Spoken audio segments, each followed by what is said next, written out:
Crowley also used to say that magic is the art of life itself. I cannot tell you if magic is real or not. What I can tell you is that if we set up the space and we evoke the demon Belial will come. My name is Luke Robert Mason, and we're going to talk about Aleister Crowley tonight. Now, there's a joke that anybody who ends up in Leamington Spa finds it really difficult to leave. And those who do leave, well, they often come back. And we might say that is magical in its own right. It might be a magical place. Some claim that the reason for that is because of the ley lines. Others argue that it's simply the train lines. But there are those who attribute the attraction to Leamington Spa to one Aleister Crowley, the beast, Leamington Spa's most infamous alumnus, the wickedest man in the world. Now, so much is misunderstood about Crowley. He's known as a mountaineer, as a poet, as a theologian, as a black magician, as a spy, as a drug fiend, and as a sex addict. But one thing we know for sure is that Crowley was born here, in Royal Leamington Spa in 1875 at apparently 30 Clarendon Square, which may go some way to explaining his weird choice of pastimes. One interesting historical rumor, and the reason you might be aware of him, is that Crowley was recruited by Ian Fleming, who wrote the James Bond films, to perform rituals against Hitler. It's actually said that Churchill's V for Victory was developed by Crowley as a counter sigil against the Nazis' swastika. It's highly likely that Uncle Al may have even visited this venue, this very building. At the time of his birth, it was the Westminster Temperance Hotel Coffee Tavern. Crowley even authored a short book of poems called Temperance, and one would like to believe that this space perhaps had some influence. Well, that's probably to do with a tarot card. Regardless of the controversies that surrounded the man and the numerous ways he's appeared in popular culture, Crowley's most endearing legacy is one of a body of knowledge related to the practice of magic. Thelema, developed by Crowley, is an occult spiritual philosophy that aims to enable you to learn your one true will and achieve union with the all. So to help us to understand what that truly means and to show us how we might be able to embrace a more magical way of thinking in our everyday lives is my guest here today. And I'd love you to put your hands together and welcome author, Thelemite Marco Visconti to the birthplace of the beast. Thank you very much. That was a fantastic introduction. Well, you said everything already. We can go home and drink. Well, Marco, we had a fascinating discussion outside, and I felt bad because we left everybody in the basement while we were having that fascinating discussion. But people might not realize that Aleister Crowley, say it how you want. We're going to learn a lot about how magic is really just about a style rather than a doctrine. He might be responsible for a lot more than we realize in Leamington Spa. In fact, his father might be the real reason that so many people were able to get to Leamington Spa today. I mean, apparently, yes. I mean, according to Richard Kaczynski, which is still the best biographer of Crowley. We're working. Working perfect. Magic works, right? Well, first of all, you got to understand that Crowley was born in a very, very rich family. A strange one. I think we should discuss a little bit like his upbringing, right? So for those of you who don't know, like he was born into this almost like a beer empire. The Crowley's family was the owner of Alton Brewery and Crowley & Co. Brewery. And we're talking about, the late 1700s, beginning of 1800s now. And for instance, they were the inventors of the pub lunch, believe it or not. Like one of the reasons why they were so successful, because you get yourself drunk, but you also want to eat a little bit, right? The thing is that they also, because they had to move the beer from their breweries, which was in Alton and in the area, back to London, well, they kind of lobbied for the train lines to be built, right? So, if we have train lines, the famous train lines you were mentioning before, right? Maybe we have to thank them. Also, at some point, Edward Crowley, which was an engineer by trade, but in fact it was just upper gentry, he decided that he had to embrace his fate. Because, of course, when you have a lot of money and you don't have to work, you go and find God, apparently. Crowley would do the same, in fact.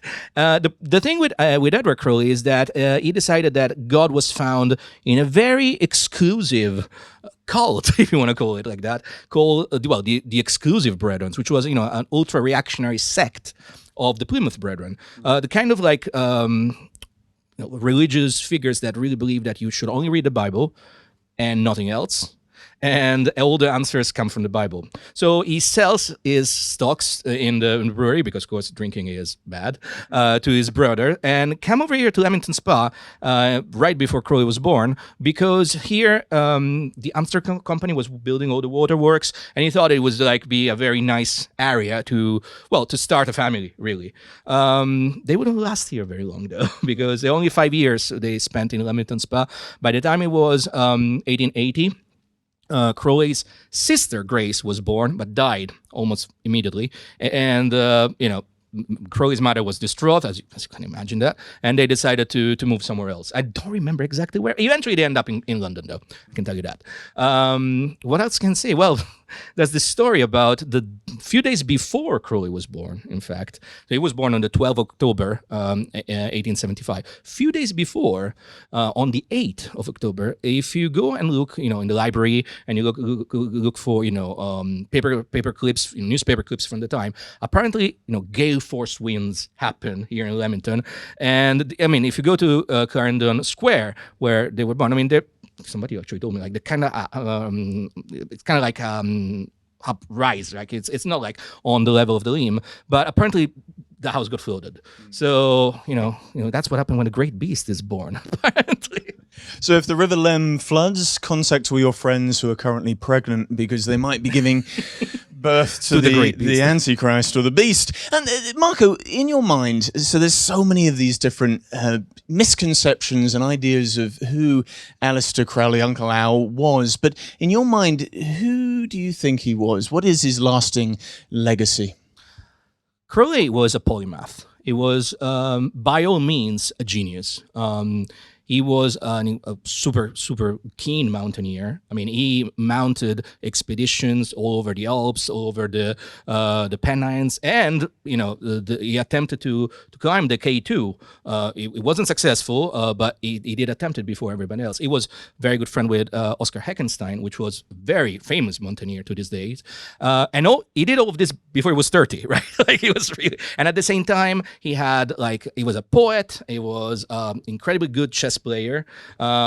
He was an incredible human being. He was a flawed human being. It's not the kind of person I would want as a friend, for instance, because he used to treat his friends, his lovers, both male and female, quite badly. But at the same time, he was a pioneer also in the realm of gender identity. He was, by what we would call today, a gender fluid individual, and he never made excuses for that, right? And you can imagine, at the moment we moved from Victorian times into Edwardian times. Oscar Wilde got exiled for that, right? And he never cared. He just went. Maybe being a trust fund kid helped. You have the kind of surety about yourself when all the bills are paid. But then again, he didn't care about money, because he always invested everything he had into his own pursuit of life itself. He was a lover of life, and this love of life is absolutely the center of Thelema. Thelema is a Greek word from Koine Greek, which means will, from the verb telo, and will can be interpreted in many different ways, right? First of all, it's not whatever you want. In fact, it's kind of the opposite. It's a very strict discipline that should lead you to know your true purpose. And not just so much your, as in, look, but maybe that slice of divinity that's beyond the mask of look, right? And so finding that true purpose was Crowley's, attempt for his entire life. It's interesting to see. I mean, we can discuss it all night to see if he was successful or not. I think, having been studying him, reading him for most of my life now, I think he succeeded every time he was channeling the muse as a poet, as a mystic, and I think that every time he tried to make it more, how do you say, easy for the people, I think he failed that. But that's why I'm here today. I'm trying to do that right now. Well, we'll talk about Thelema in a second, but fast forward to the 21st century. Why do you think a character like him still endures? Why does it still appear in popular culture? Why are people still interested in his practices and the history of his version of the occult? I think that as human beings, we love to see an almost impossible goal, right? We always try to put ideals on pedestals, right? And Crowley kind of is one of this almost impossible idea. Like I said, imagine that you are a mountaineer, a polymath, a poet, and also, lo and behold, sex addict and a drug fiend. Of course. I mean, all geniuses like that tend to be like that. But also like the prophet of the new year. Like, oh my God. Like, it's almost like Moses, like a living Moses that lived 100 years ago. Think about it, right? So that's definitely a lasting appeal of Crowley. Definitely was the appeal that, people in the 60s, famous people in the 60s, I'm thinking of the Beatles, the Rolling Stones, Kenneth Anger, Led Zeppelin, they latched upon that, possibly because they were, groundbreaking people, geniuses in their own ways. And so they latched upon, and it's to be fair, it's thanks to them that we even know about Crowley. Crowley kind of disappeared. By the time he was dead in 47, till the 60s come rolling, people kind of forgot about him. There's many reasons why, mostly because his disciples kind of failed at carrying on the legacy. But then it was Jimmy Page and all those famous people that brought him back into the forefront. Now, I think that there's a problem there, and the problem is that this almost slavish pedestal seeking, it's the antithesis of Thelema, right? Thelema teaches you of putting yourself on the pedestal. Like, you should become the sun of your own solar system. And unfortunately, what I noticed in the last 30 years that I've been, interested in Crowley and being member of groups, orders, and whatnot, is that a lot of what we call ourselves Thelemites, right? Like, the followers of Aleister Crowley, the followers of Thelema. Most of the times, you don't have Thelemites, you have Crowleyites.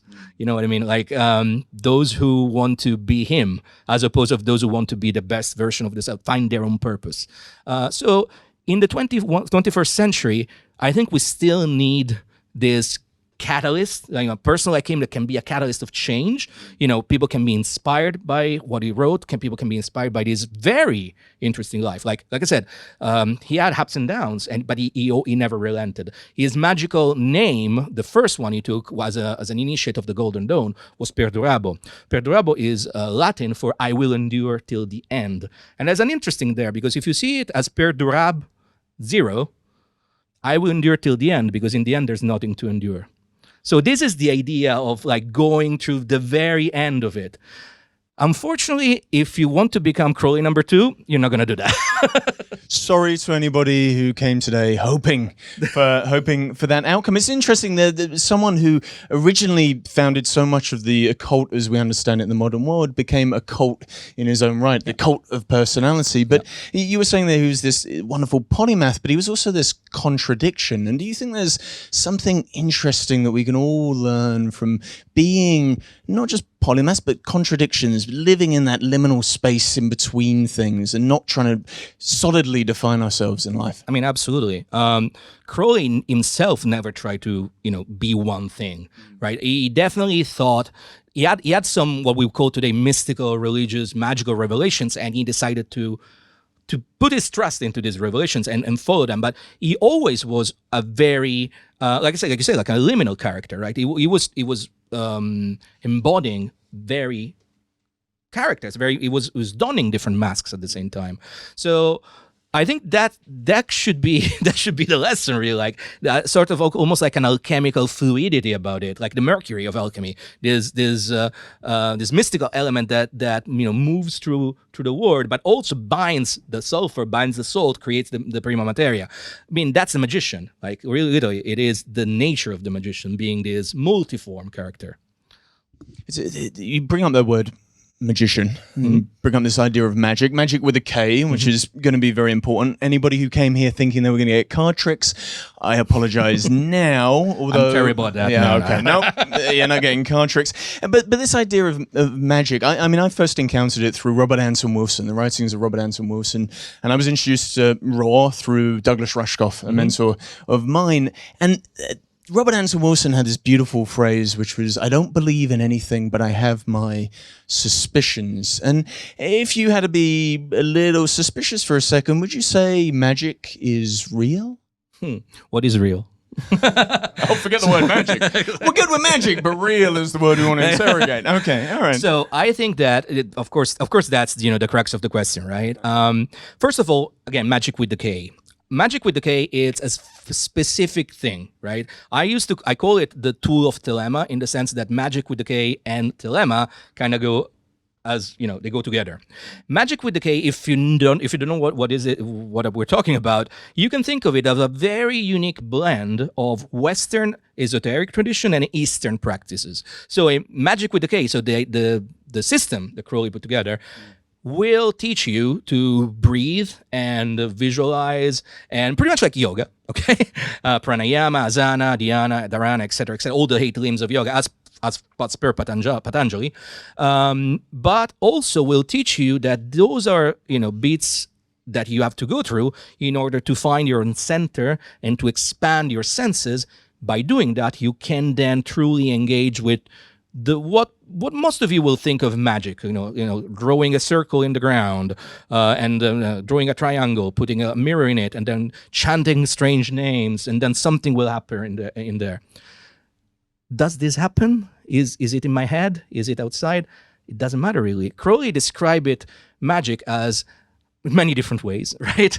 But the most important one, at the beginning of Liber O, which was one of his first attempt of creating a manual of practical magic, he says that, and I'm not quoting verbatim, but he said that in these books you will hear of Sephiroth, of planes, of gods, of things that may or may not exist.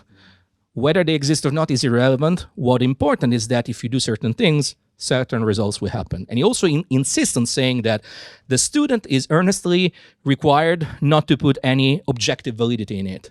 So the idea is that magic puts the ball in your court, in the sense, say, don't ask yourself if it's true or not. Don't ask yourself if these gods are real. Don't ask yourself if these demons are real, these angels are real.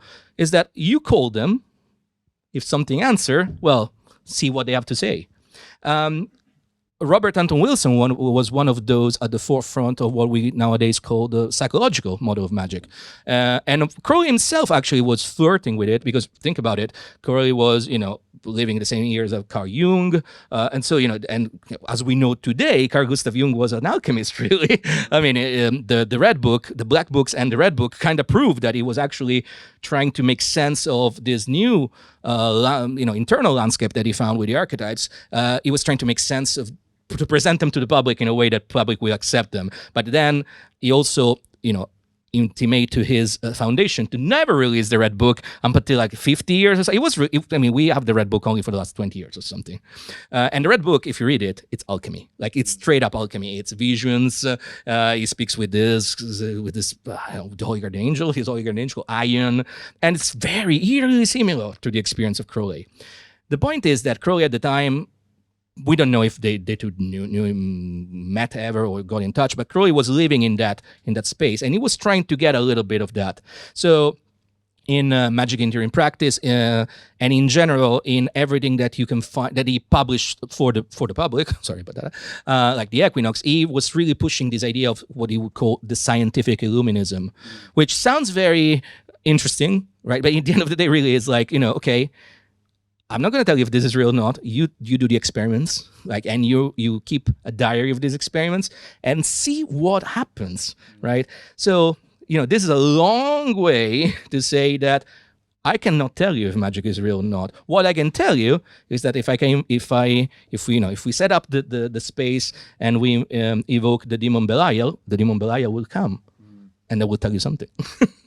Well, it does feel like he was a product of his time, because moving towards this form of knowledge that requires an embodied way of experiencing the world, it requires intuition, was really a revolt against what was happening at the time in the early 18th century, the early 20th century, which was about the rise of scientific rationalism. Yeah.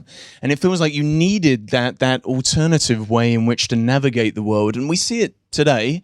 We are such slaves to scientific rationalism. We dismiss anything that's kind of weird or odd, or if we have precognitive dreams, we just go, that was kind of an odd dream, and yet things come to pass. We're so quick to dismiss things as purely through some rational idea of, it's just coincidence. I mean, I really believe we are living in times of the religion of scientism, right?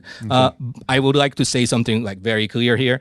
I love science. Vaccines works. COVID is real. this is important, right? It's always like, I mean, at least that's my position. But the point is it's also true that I really believe that in the last 40, 50 years, we start, putting the prophets of our next generation in asylums, because everything that, whenever somebody hears voices in the past, they would become prophets, they would become,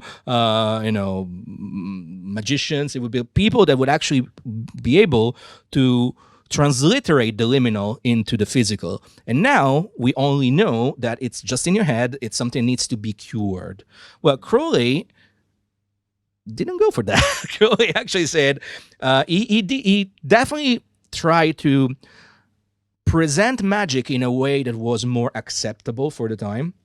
If you read the intro of Magic Entering Practice, which, I mean, I mentioned in the book that, he really tries this big intro whereby, this book is written for everybody, for the housewife, for the banker, for the pugilist. And then, okay, this is going to be easy. And then the next 900 pages are incomprehensible unless you really understand who Babylon is, what is the Eucharist, etc., etc., etc. But he tried, because he was trying to present it in a scientific framework. But I think he also had some undeniable mystical experiences that he knew he could not make it. He could not make it go away, pretty much, right? And again, those were years where the scientism was not the dominant paradigm, and so there were still leeways for these pioneers to experiment. Really, once again, I want to go back to Jung. Like, Jung realized this, and knowing that he was trying to establish psychology as a respectable science, he literally hid away his red books and everything that was like visionary and magical and mystical up until like 50 years after he was dead. So but Crowley didn't do that. Crowley just said, no, I'm a magician. I'm the prophet of the even. Well, it does feel like it's largely this personal practice for many people. If they do engage with magic, it's an experiment, to use your word. It's an experiment with the self. But, and I'm interested just in the room, has anybody had experiences in their life, and they could be really small and seemingly insignificant, where they've felt, perhaps this is an odd synchronicity? Yeah. Yeah, and we're so quick to dismiss those moments. Yep. And yet if we were to, say, embrace them and take them seriously, if we were to not be paranoid about them, but pronoid, if we were to look at it as not the universe plotting against us, but the universe trying to guide us and help us, I mean, isn't that such a nicer way in which to navigate the environment where we're constantly walking around in the 21st century feeling paranoid about something? If we could feel a little more pronoid, that the universe was on our side. I love the fact that you use pronoia, because pronoia, or eudaimonia, if you want, is a way that you can understand the knowledge and conversation with Holy Guardian Angel. Now, for those of you who never heard this term, in Thelema, you have fundamentally three stages, okay? The first one, which is called, it can be seen as neophyte or man of earth, it's when you just start. Like, if all of you tonight, all of you listening, human of Earths, because you just decided to embark on this strange path, and it might end tonight, or it might, like me, being cursed for the rest of your life. The second initiation, which requires a lot of effort, a lot of soul searching, a lot of working with magic, the book. Buy the book. I'll tell you how to do it. It's the second stage is becoming an adept or a lover, and this is a moment whereby you discover that true will you mentioned at the beginning of this talk. Well, of course, it's a bit more complicated than that, but once you have that, you kind of dissolve paranoia, and you only feel, the winds of paranoia in your sails, and that's I think that's very useful. I think that's something that, in times like this, where everything feels very shaky, having this kind of, think about it. Like I said, it's the lover, right? It's almost like you will be in love, and we all know what it's like to feel, like starstruck, right? Imagine being starstruck with the universe, with life itself. Well, that's not too bad, especially when we have, I don't know, the nukes coming or something like that, right? In fact, Crowley also used to say that magic is the art of life itself. Like everything, like understanding life, living life, not having fear for death, accepting that death is the other side of life. We were born to die, as Lana Del Rey used to say, and that's true. Like that's the only. That's the only thing we can be certain of. Like the moment we're born, we don't know what life will be. If we're in a good life, a bad life, happiness, sadness, rich, poor, but we will die.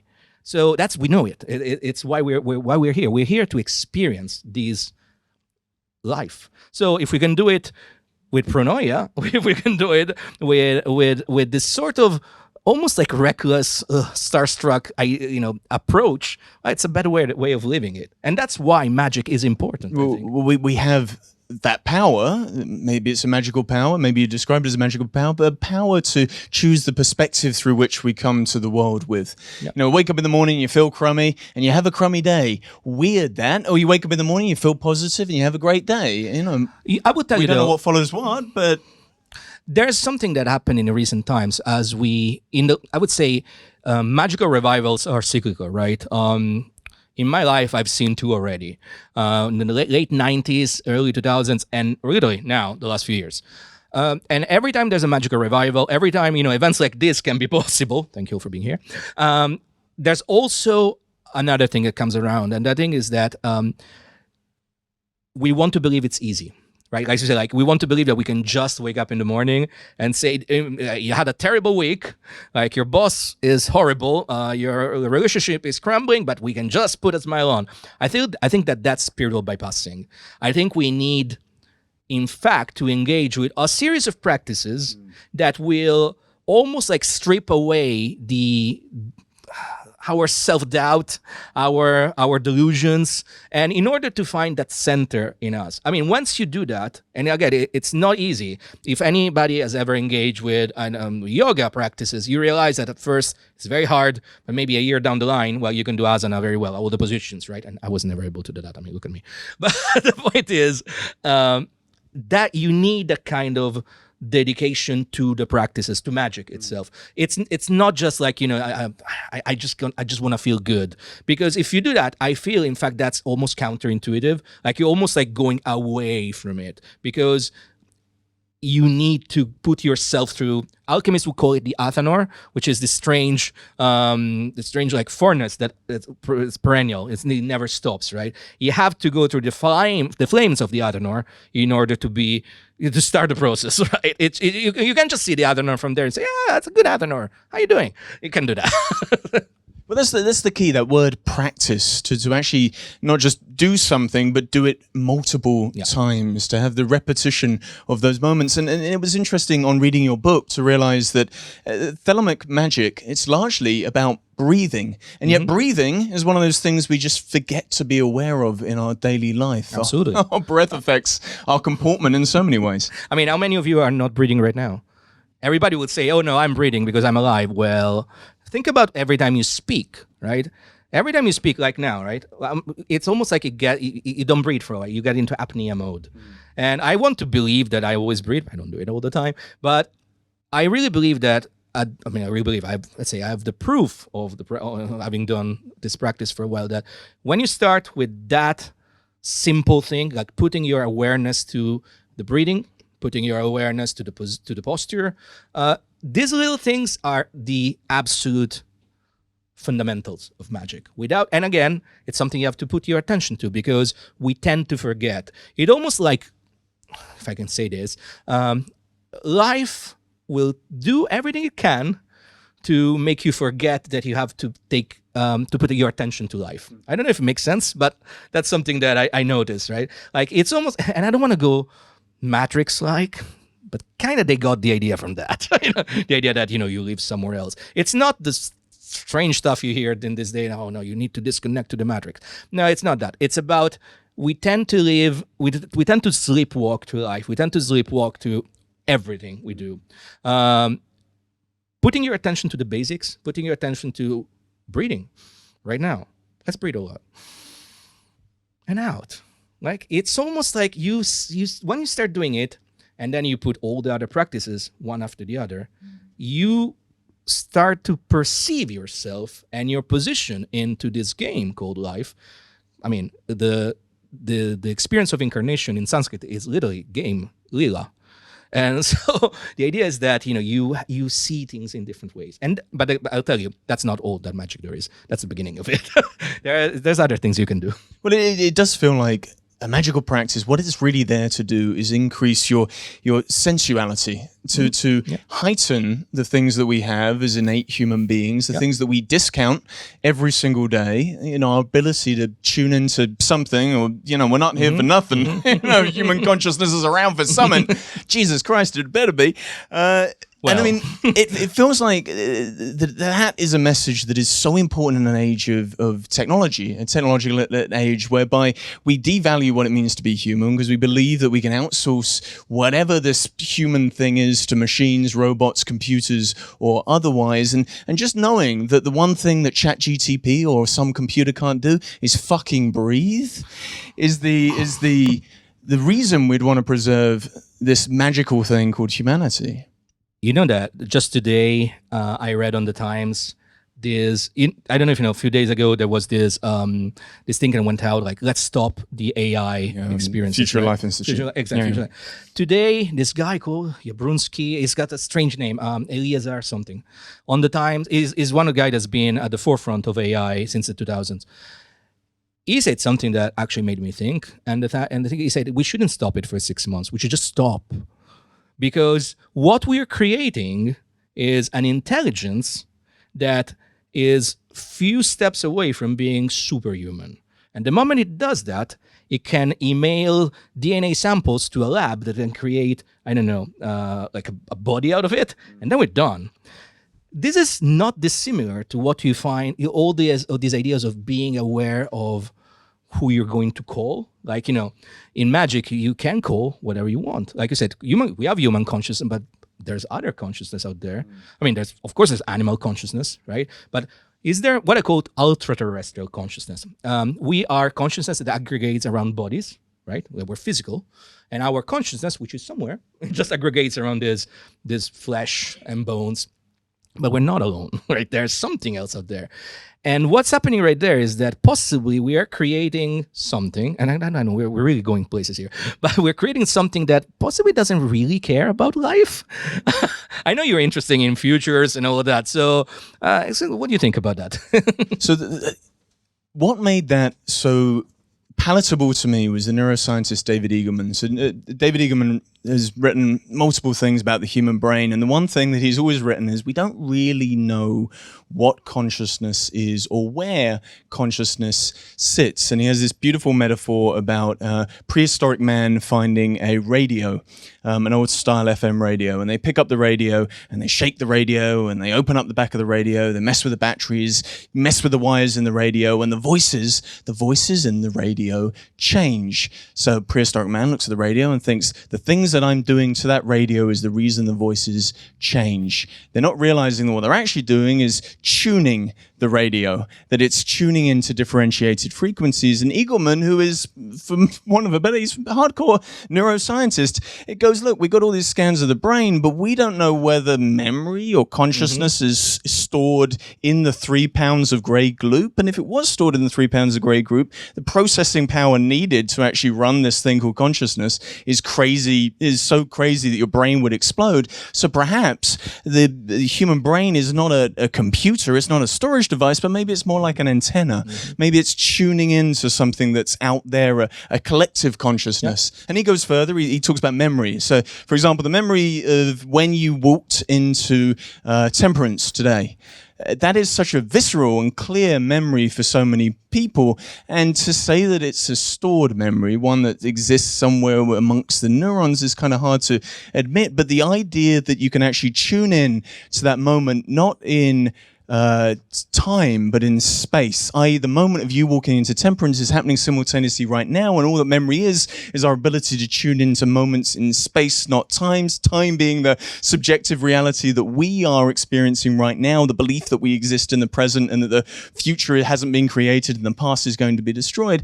I mean, you're seeing already in scientific discovery that B theory of time and block theory of the universe suggests that every event is happening simultaneously right now, and whatever consciousness is the ability to sit across it. So in that domain, in that hard scientific domain that combines neuroscience with quantum theory, it opens up the possibility for magic, for what we are experiencing as intuitive beings, as something that is not just ephemeral but material. I mean, you literally described the adept view of magic, of reality, sorry. Like the fact that, like we exist as a vector, right? Like the adept see the world, like the adept, and by that I mean, the person, the magician, who went through all the various steps, remember to breathe, doing all the strange rituals or other rituals that I write in the book or other books. And then at some point, boom, you have that moment of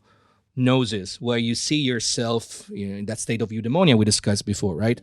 That moment, it almost like you exist outside of time, because you realize that you exist as a vector, right? You're a spark of consciousness that moves into time and space. But the reality there is that you're not that. You're something else entirely. You almost like look at that from above, right? And being able to get to that point and having gnosis of it, like being absolutely certain of having had that moment, is a huge mystical moment, of course. It's what in Sanskrit would be called samadhi, union with the divine, okay? The final steps of yoga, the final limb of yoga. Well, the point is that is literally what magic is supposed to. And we start by what we were saying before, learning about breathe. Because, we're talking about breathing, right? Which is important, but in the book I describe it as prana, which is again this Sanskrit term, and I'm being completely appropriating it. But the point is that it just sounds good. I mean, it's the same term that Crowley uses, and the idea is that it's just a little bit more than breathing. It's not just like oxygen and CO2 and all those kind of chemical compounds, because those exist here. Chemical processes happen through space and time, but there's an ontological reality behind it that is something that binds us and can let us live outside of space and time. We're going places here. You just joined for it. I'm sorry.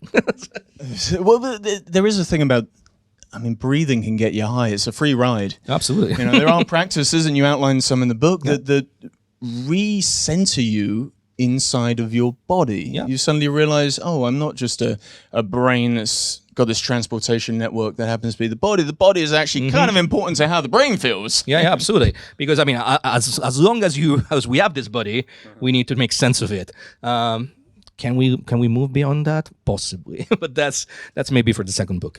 But back to those moments of pronoia. So there was a moment this week where this event was plagued by train strikes. So you had friends, and I had friends who wanted to travel from Birmingham or from London to see this. And I remember the minute and you had to get here from London as well. And the minute the trains were cancelled, I emailed you and went, "Magic's fucking real." And I said, yeah, well. Yeah. But again, it's a choice. But I wonder, are there, and you don't have to share, but are there moments in your life that have really viscerally set with you that have made you go, that is just too weird to be a coincidence? How much time do you have? Yes, absolutely. I wouldn't have dedicated my life to this if I didn't have experiences, right? And I'm fully aware that I cannot explain them scientifically, right? And I'm talking about, seeing what we would call demons and angels, talking to them, or seeing myself through, through the space-time continuum. Like seeing myself being born, seeing myself dying, right? And then realizing that person is a mask of a higher consciousness, right? That just decides at some point to come in here and take the mask of Marco, the mask of Luke, etc., hold your masks, right? There's also an implication to this, and I don't know if we want to go there, but the idea is that, maybe reincarnation is real, but you only get one life, because you only get to be Marco once.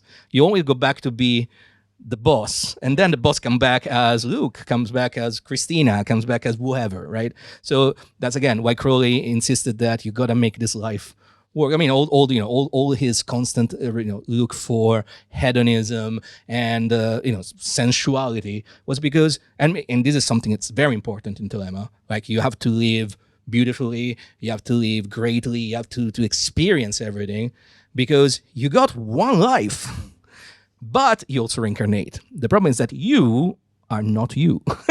You are what we call God, okay? That comes, God is maybe is loaded. Let's call it consciousness, right? Which, by the way, we're going back to the idea. Are we creating a new consciousness? Then maybe we're borrowing it. Okay. Are we borrowing it? Are we borrowing it from a collective consciousness? If you take what Jung was saying seriously, if we are tuning into something, we're all borrowing it for a short period of time. That is true. Yeah. Part of the reasons for the way in which modern society has been created is we all assumed it's the I. My consciousness emerged from my brain. This one free miracle that Terence McKenna was talking about. Pop! Okay, there I am. Yeah. Look at me. That brain is incredible, but maybe it is something that exists out of us, and we should take special care of it if it is online. Yeah, I agree.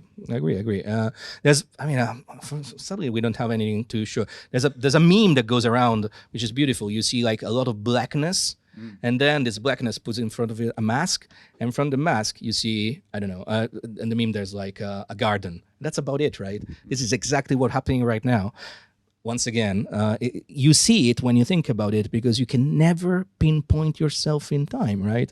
Like you were saying before, you can think of your past and you can think what the future will be, but even now, like, where are we? Are we here, or are we before? Like when we were, when we just walk into Temperance, are we at the pub afterwards? Are we on our deathbed right now? Are we being born right now? I mean, this is magic. Like, this is what magic should give you. This is the experience magic. And so when you're asking me, like, did you have experiences like this? Yes. And I would say that if you engage with magic and never have these experiences, there are two reasons. First reason, possibly you've been taught badly, and so, or you didn't put all the you didn't go through all the steps. You were too quick to try and go through all the steps. So you think, I don't need to do all this boring parts. Like, I can go and call demons immediately, or you just have to. You haven't got there yet. You have to put some more work in. I also realized that, this idea that I also put in the book a lot, the idea that, in order to have experience, you have to put the work in. I get it from my own experiences, and my own experience were formed by reading Crowley. And Crowley was, like I said, exclusive brethren. He really had this almost Calvinist approach to magic. Like, we have to work a lot to get things done. a lot of my friends like think about Phil Hine, very famous chaos magician. He hate me now that I call him a chaos magician. He's much more interested in writing about tantra in this day. He completely disagree with that. Like, you don't need to put any work. You just have to have the experience, right? And this is also very different from what you find in African diaspora traditions. Like I'm thinking voodoo or Lukumi, Santeria. There's no work there. Like you just go to the peristyle, to the Umfor, and you just, chant to the luas, and they come and they ride you, and you have the experience. There's no one way fits all to have this experience. But when we speak about magic with decay is this. Like there's a series of steps, and if you go to all the steps, you will have the experience. If you're lazy, you won't have it. Well, there's different strokes for different folks, and what works for you. It doesn't have to work for everybody else. It doesn't have to be thrust down their throat. But I do want to return to some of those principles of Thelemic Magick. Man, I got to learn how to say half of this stuff. Because there is the phrase that everybody reads when they first encounter Aleister Crowley, which is, do what thou wilt shall be the whole of the law. And that doesn't mean what most people hope it means when they first read it, which is do whatever you want. Yeah. And you can get away with it, providing you think you're a magician. I was one of them. So what does it actually mean? So, do what thou wilt shall be the whole of the law. It's one of the three main aphorisms of Thelema. The other two, and I think I'm going to tell you because they kind of work together. The other two are, of course, love is the law, love and the will. And the third one is every man and every woman is a star. Now, back to the first one. This means that the law, that is the experience of incarnated life, in order to do it right, you have to do your will. But doing your will, it means like knowing who you truly are, right? So you cannot begin with true will. You cannot begin with will. It's something that we are not born with the knowledge of our true will.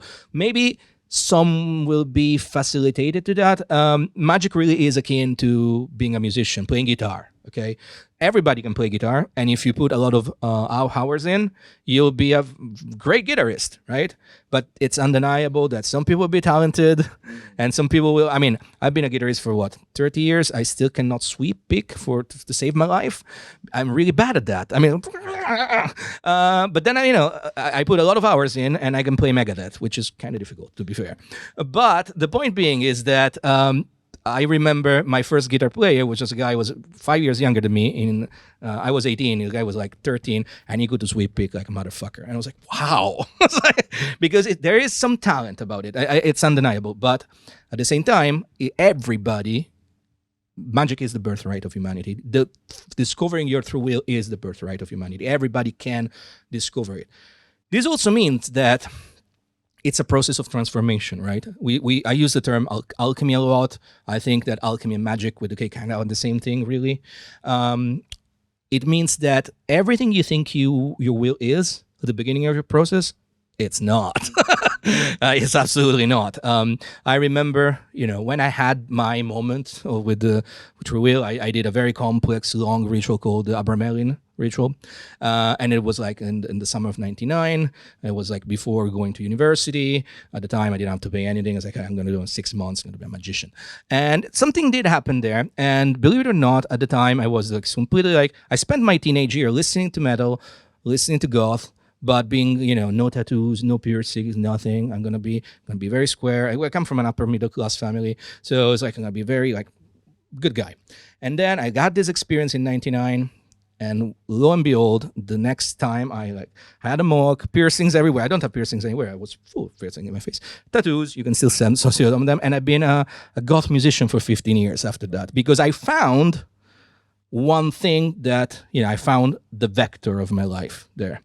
And that vector will change. It's not something, it's a moment where you discover that true will, but that will also change in time because it is a vector. It's something that pushes you through the experience of space-time, of life, incarnated life. So it's not do whatever you want, right? It's I've seen people going through the experiences, and you can always tell when people fake it because if you find these people, that, especially at the very beginning, say, hey, I want to do this because I want to become a banker, make a lot of money, and maybe they become a banker and do a lot of money, and they're fucking miserable. It's like, well, that wasn't your true will. So you cannot, in my experience, you cannot have this experience and be miserable. That doesn't mean that your life will always be easy. Remember, like the idea of paranoia and paranoia, right? Life is life. Life will put you through all sorts of ordeals, but it's the way you approach to those ordeals that change if you know your true will or not. So, long story short, it's not doing whatever you want. And you do not start with that, and you have to do all the exercises in the book, by the book, to have a general idea of what. I'm terrible at doing this thing. Let's stop. Yeah, that's it. So it's ultimately it's an approach, it's a style, it's more of a vibe. But do you need that vector moment to discover your one true will, or is it about this exercise process, this practice? I think that there's if you want to do it as Crowley, laid out, right? So if you want to use magic with the K, there's all these exercises that you do in order to go through stages. And I do speak about this in the book. You start with being aware of your center, breathing, posture, etc. Then you realize that you're made of what we will call the hermetic elements, fire, water, earth, and air, which are really earth. Earth is your body. Air is your thoughts. Fire is your passions, your creativity, and water is your feelings, your emotions. Then you want to establish yourself at the center of this cross and make sense of it, right? Start to balance it. That's only the beginning. Then you realize that there's other layers, and traditionally these layers have been seen as the planetary influences, and then there's a zodiacal influences. Sorry about my English, but I never know it's zodiacal. I don't know.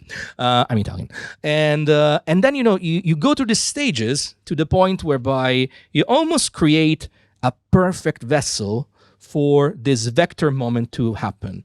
Once you have created this perfect vessel and you put this vessel, on the fire of the atom or of transformation, the moment is where this vessel gets filled. And this filling is what we call the Holy Guardian Angel. The Holy Guardian Angel really is a fancy name. Crowley really wrote, I'm going to use Holy Guardian Angel because it's such a stupid name. Nobody will put any stock in it. Lo and behold, everybody thinks that the Holy Guardian Angel is Archangel Michael or Lilith or Batman. It's God. It's the divine. It's that it's consciousness. You can call it consciousness. Absolutely fine with that. And that moment when consciousness finally feels it and you feel that you're just a mask, but you feel almost like the face pressing on the mask, that is the moment where then you know what your true will is.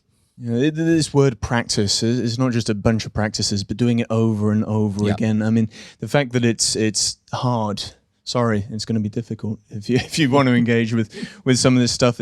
But doing difficult things is something we seem to be so averse to in the 21st century. When it comes to thinking about breathing, or just sitting and not staring at a shiny glowing rectangle, or just standing. I mean, these things have become more difficult. When we do engage with them, it does feel like a superpower.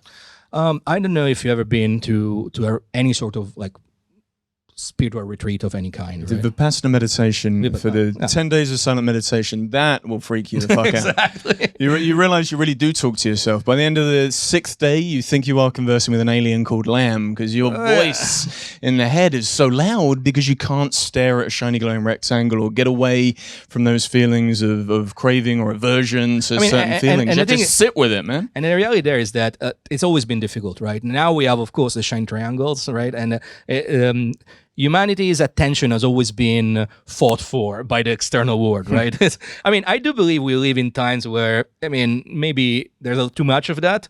We weren't ready for the social media revolution. We weren't ready to, process all this information all at once.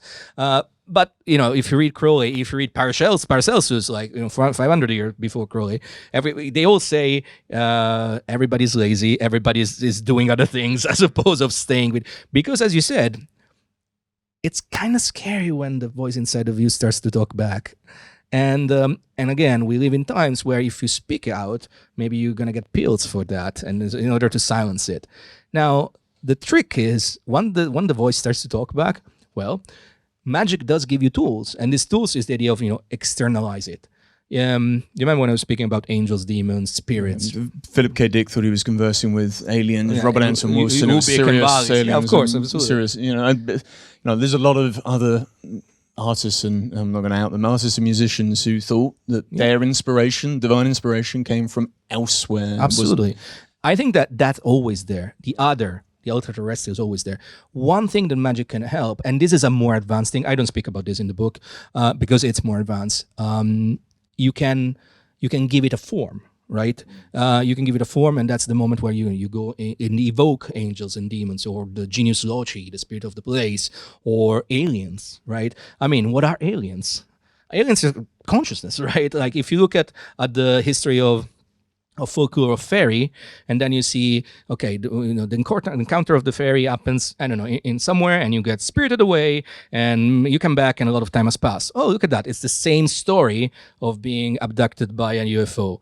Possibly, there is this consciousness out there, which is not our consciousness, it's something else that from time to time was pushed to talk to us. Well, magic can give you the tools to give it a form.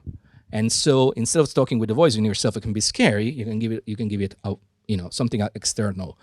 I mentioned before the psychological model of magic, which was something that was very popular in the 80s and 90s. The idea that, it's all in our head. We just don't know how big our head is. This is a phrase from Milo Duquette, fantastic author. And people really thought of it as, that's the poster boy of the psychological model. Well, the reality there is that we don't, as you say, we don't know if it's just us or something else. What's useful is to bring it out and have a conversation with it.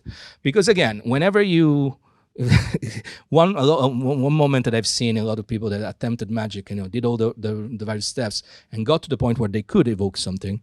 When you realize that you don't see anything, but you're not in the room alone anymore. Oh, fuck no, I'm out. I love it. What do you mean?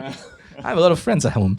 You don't see them. but for some people, there's a lot of friends here, by the way. But for some people, that is the moment where you're like truly questioning reality. That's when you step away and you go, you know what, I'm okay. Well, that's the moment where I doubled down. Actually, yeah. No, I think that we're also fighting.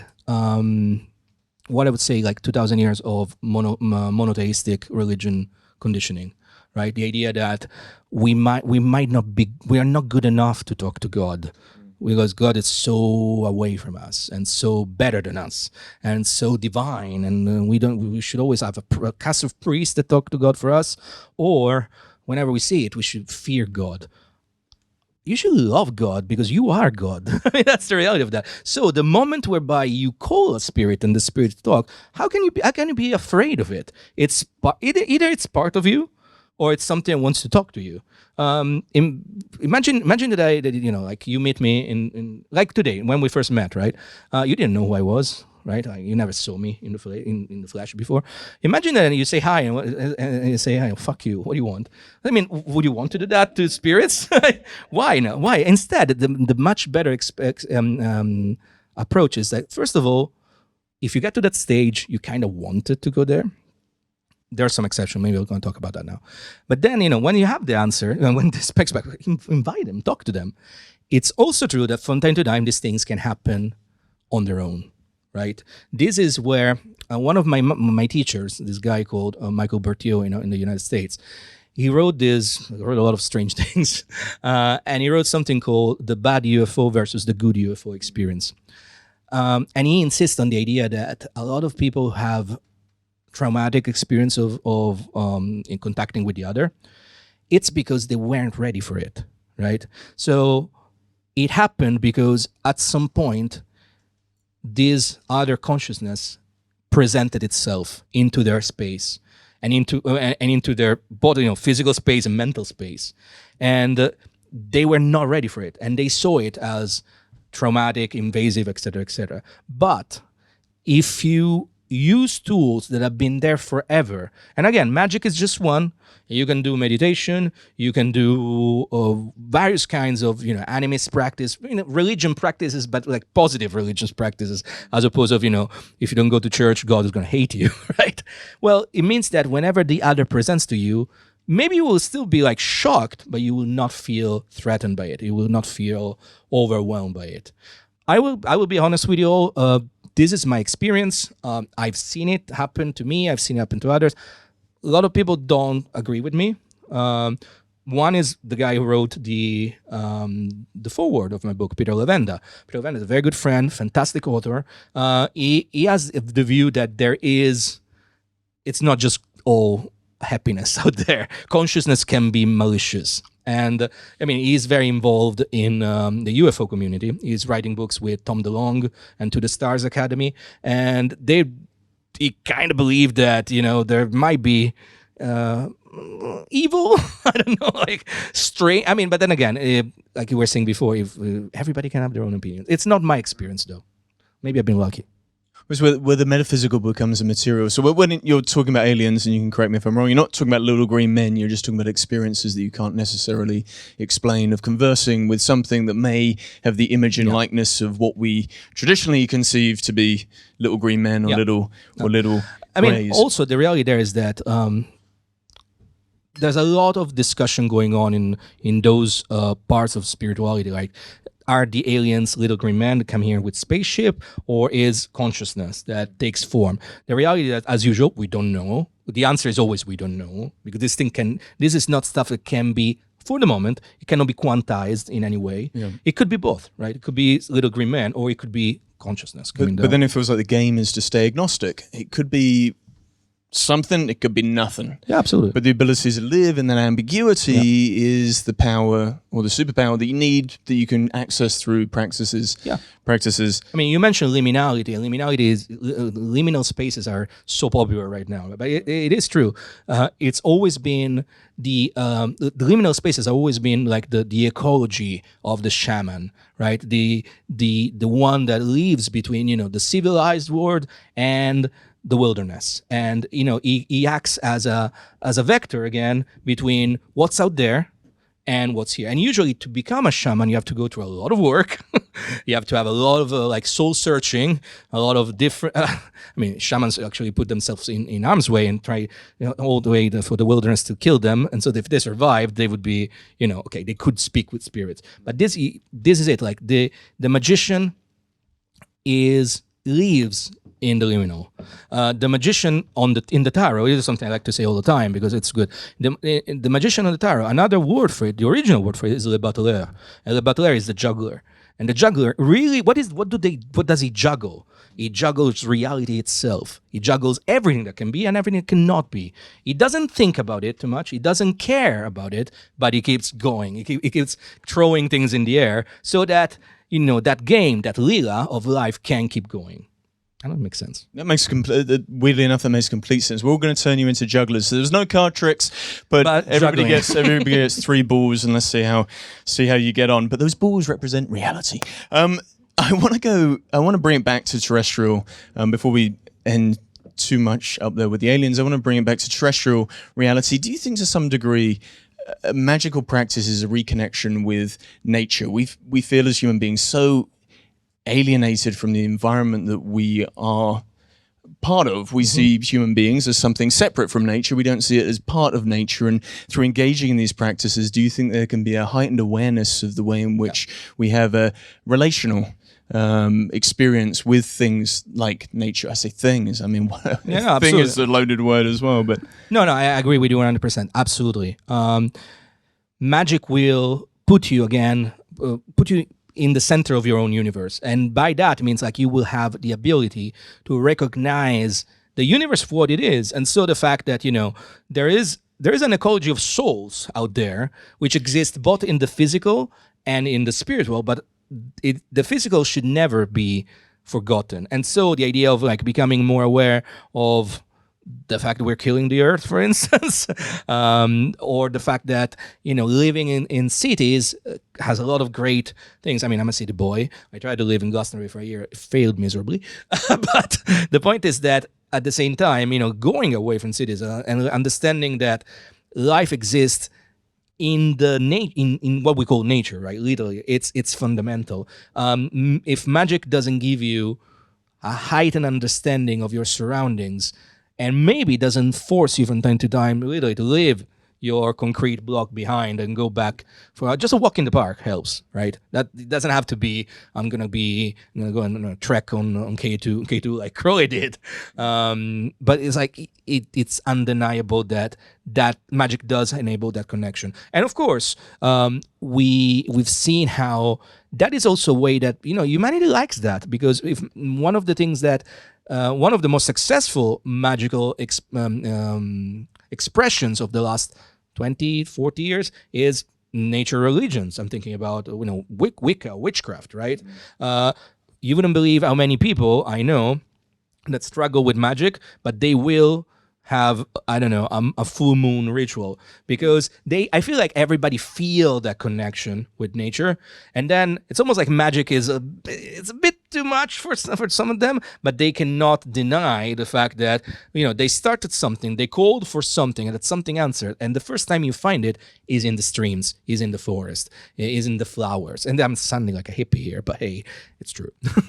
Well, I mean, those things were there before the things that we built. Absolutely. I mean, the moon mine stuff, I mean, it works, but I don't know why it works. If I try and work on new moons, it's a pain in the ass. But full moons, I'm rocking and rolling.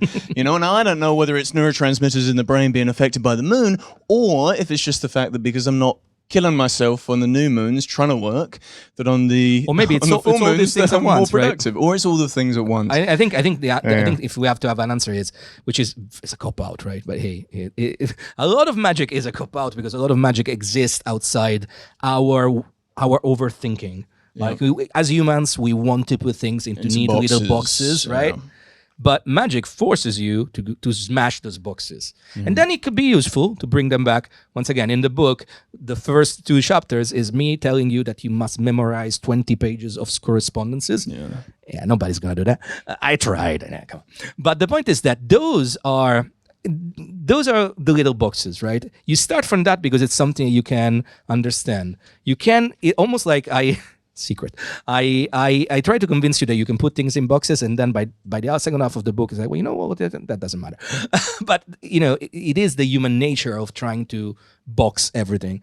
But then you realize that I can't. I mean, so apart from just read the book, what advice would you give to either someone who's a complete beginner or someone who might be scared of their innate magical abilities? First of all, don't be scared. Second of all, from what we just said, maybe take some week. Okay, take a weekend off, right? Take a weekend off if it's possible in this economy. Take a weekend off and go to the countryside. And again, this completely betrays the fact that I live in London, but it's like go to the countryside, and by that I mean like go somewhere where you can walk into the forest without losing yourself. I mean, you got your OS Maps and Google Maps these days. And just walk for the forest, into the woods for a couple of hours, right? And just but while you walk, just try to, okay, of course, breathe, like be present in the moment, and try to see if anything around you catch your attention. It could be a tree, it could be a stream, it could be the sound of birds, it could be anything. Because see if something speaks to you. Now, this could be your first step to accepting that, that consciousness we discussed before doesn't begin and ends with us, but it's all over us, And then by the book. Oh, I did it again. God damn it. Terrible. Yeah, I've heard something similar, which is just get a good night's sleep. Either get into nature or get a good night's sleep, because your dreams are always way more fascinating than the latest thing on Netflix. I mean, do you dream often? So part of the reason I'm so interested... Don't tell us what you dream. All right. But, I mean, that's a big part. So precognitive dreaming is something that I've always had and always dismissed. I'm rational in many ways when I'm not doing this sort of thing. It's Science, Technology, Futures podcast. And I've had precognitive dreams that have been so visceral that they're not nothing. Yeah. So to be fair to the audience, the one that's always the one that I regret not writing down or holding in time was I had this dream of my father holding my grandfather who was bleeding from the head, and I woke up bolt upright, and the person I was with at the time was like, "Oh, you okay?" And I shouted my grandfather's name, Cliff. And person I was with was like, are you okay? I go, I've just had this really weird dream. It's my father holding my grandfather. My grandfather's bleeding from the head. I should call my mother. And she goes, no, don't do that. It's 4 a.m. Yeah. You're going to freak her out. I wake up at 8 a.m. the next day. I get a phone call from my mother. Oh, Luke, just want to let you know that your grandfather is currently in hospital. He was found at 4 a.m. He was taking bowel cancer. He was taking drugs for that. They were sending him doulali. He went for a walk in the local village, tripped, fell over, slapped his head on the side of a curb. Luckily, my mother at the time had sewn her name and phone number into all of his clothes, and my mother was calling me to say, he was found by a taxi driver at 4 a.m. And I've had so many cases of that where it's like, write down your dreams, people, because you never know what's going to come to pass. Now, I regret not calling my fucking mother. Well, the thing is, right, I ask you that question because it means you dream, right? There's a lot of people that don't dream very often. Okay. I don't dream very often, for instance. So that breathing you're doing, that's probably why. You don't want to go there. But it's also that what I'm saying is that, each one of us will have our peculiar way, our entryways into this strange world. And I'll tell you, like, you mentioned the fact that, you have these precognitive dreams, but you never act upon them, right? In many ways, that, to me, it's always been like a lesson, in the sense that that's not the point. It's not about having magical powers. When we look back to the East, right, which is, once again, one of the sources of Crowley's magic with a K, there's this idea that the more you engage with tantric practices, with yogic practices, the more you will develop what they call siddhis, which is powers, all kind of powers. The caveat is that the more siddhis you have, the farther away you are from samadhi, from enlightenment, from that moment of, recognize who you are. Because imagine that you start to believe your dreams. I don't know, you act upon them, right? Imagine how that will gonna fuck your life up. Because imagine that you start dreaming about bad things, or you start dreaming about the end of the world. It's almost like the magical powers that happen like this. It means that, in my experience, that maybe something is moving around you, but the trick is that leave them behind. Don't worry about them, because it's not about that. It's not about having magical powers. No, you're right. It's being equanimous to those moments. So acknowledging those moments, respecting those moments, correct, being aware of those moments, memorizing those moments, telling those moments to a group of people you never met before, but being equanimous about them, not getting arrogant to think. Maybe write the diary, right? Write the diary, because make sense of it. Yeah, but I want to ask you about that before we go out to audience questions. So think of a question. If you do have a burning question. Hey, my alien friend, what do I tell me? I can answer that. but I want to ask you about that process of writing, because I've always found the modern occult books with Phil Hine or David Conway, like, these books are so easily written, and I mean that in a way in which is like you can actually grok what they're saying. Mm-hmm. You can follow along. They're not designed to be alienating in many ways. And do you think there's a magical practice to writing? I mean, language, that spelling is within language. But do you think, one, do you see the book as a hyper sigil, and two, do you think there is an art and magic to that process of externalizing thoughts and putting them in other medium, like a book like this? Well, in the introduction of the book, I share with everybody a secret, and that is that I hate writing. I really don't like it. So for me, finding my voice I mean, a lot of people say that the book is very clear, it's very easy to follow, and it almost like removes a lot of gnomic illusions that you find in Crowley and in Thelema in general. For me, the key to that was not writing it as a book.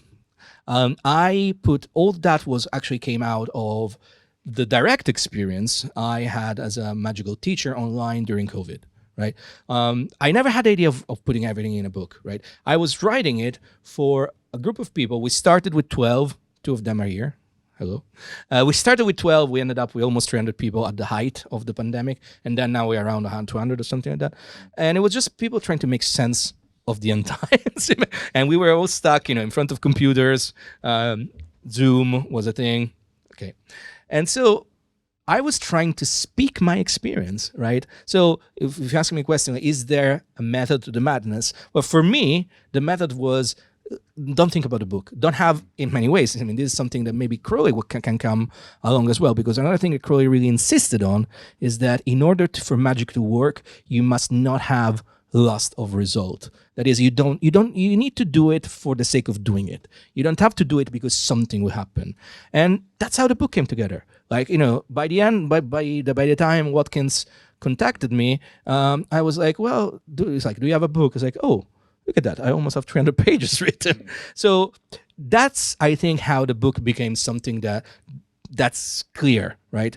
Also, I mean, if I can be very, down to earth, I mean, you'll notice that English is not my mother tongue, right? So for me, writing in English was really like, okay, I need to try and make it very clear, right?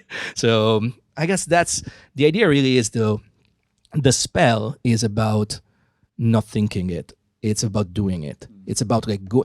It is wu wei, right? This term about just doing. It's Zen in a way, like doing the thing for the sake of doing the thing. Will a book come out of it? I don't know. Do I care? I don't know. Am I gonna get paid? I can tell you, not much. But it's like I don't care at the same time. It's about putting the magic in the word. That's what matters. And I think that Conway, definitely feel. I'm thinking about David Southwell as well. I'm thinking Peter Lavanda. It's so great writers of magic that all did this. And I think Crowley was like this as well.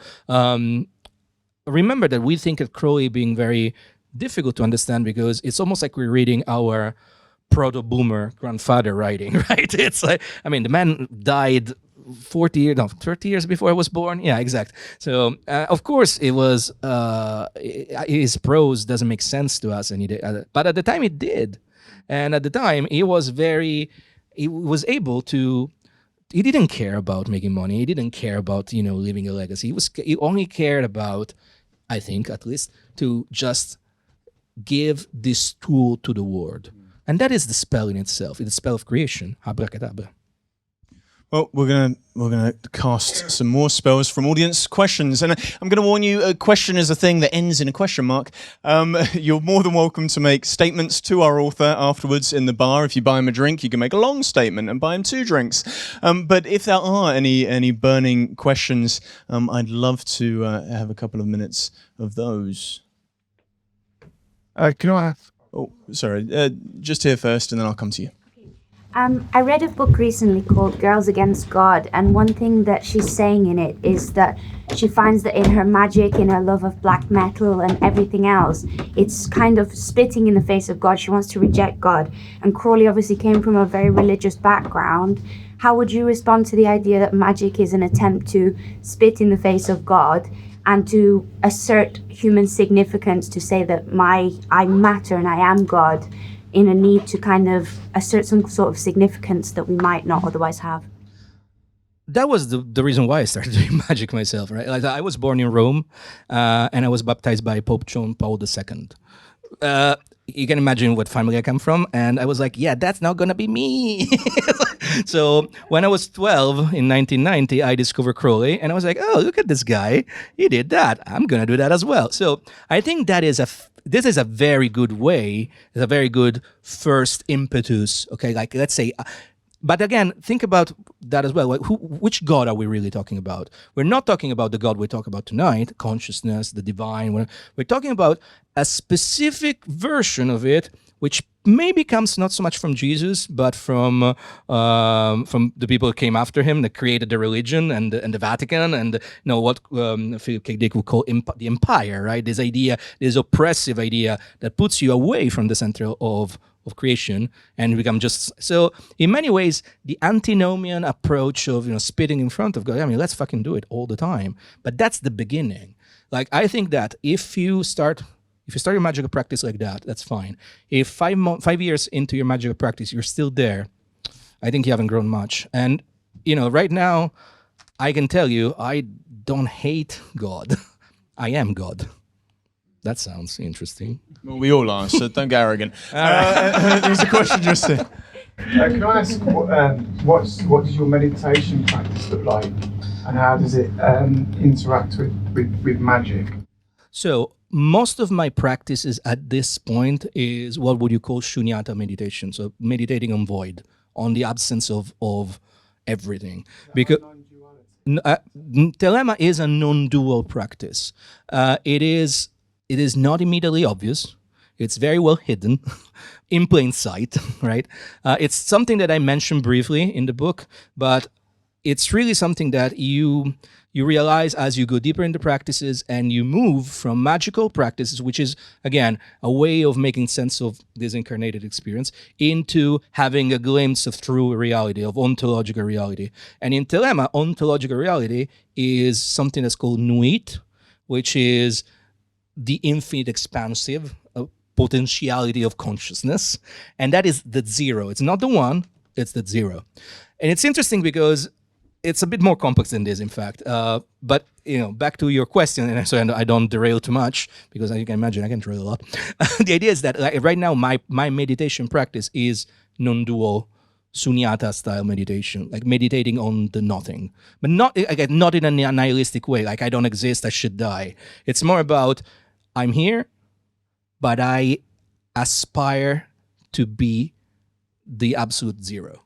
Well, and the absolute zero is the reconciliation of all polarities, like starting from good and bad, hot and cold, me and you, life and death.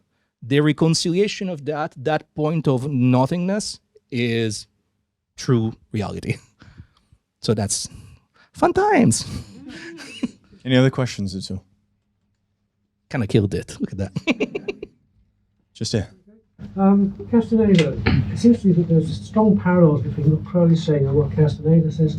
For instance, will and intent seem to be very much the same thing. I feel that this possibly points towards a sort of kind of universal magical grammar, which the various traditions all discover and map into. How do you feel about that? I mean, I think that's absolutely true. I don't think Castaneda ever, I don't think Don Juan ever existed. I think Castaneda was a bit of he created good stories, right? But the point is that the myth is valid, and myth, it's something, doesn't matter if it's true, it's true somewhere else, right? So if you ask me, is there a perennial gnosis? Is there something that all these various traditions are, again, masks of? I think so, yes. I think that every master, every advanced, enlightened, awakened person goes back to the center of that wheel, but that wheel has infinite spokes, and you can get to the center in infinite ways, right? And by the way, you'll need to work. It's not easy. But yeah, to sum it up, yes, I believe that they were saying the same thing. I also believe maybe Castaneda was inspired by Crowley. We have quite some evidence that he might have been familiar with him, and so quite possible. But then again, Crowley's visions and Crowley's realizations are, we had other people coming before him. If you look, Miguel Molinos, which was a Christian mystic, Miguel Molinos speaks of something very similar. In fact, in one of the Crowley's magical orders, the AA, the Argentum Astrum or Astronargon, Miguel Molinos is one of those you have to read in order to go further. There is one truth, and there is infinite ways to get to that. Possibly time for one more question.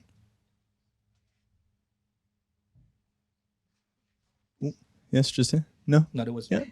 Well, this is my first foray into Aleister Crowley, and when you mentioned then that you tried to get back to death, are you trying to get back to before your life here, but when you were in another life?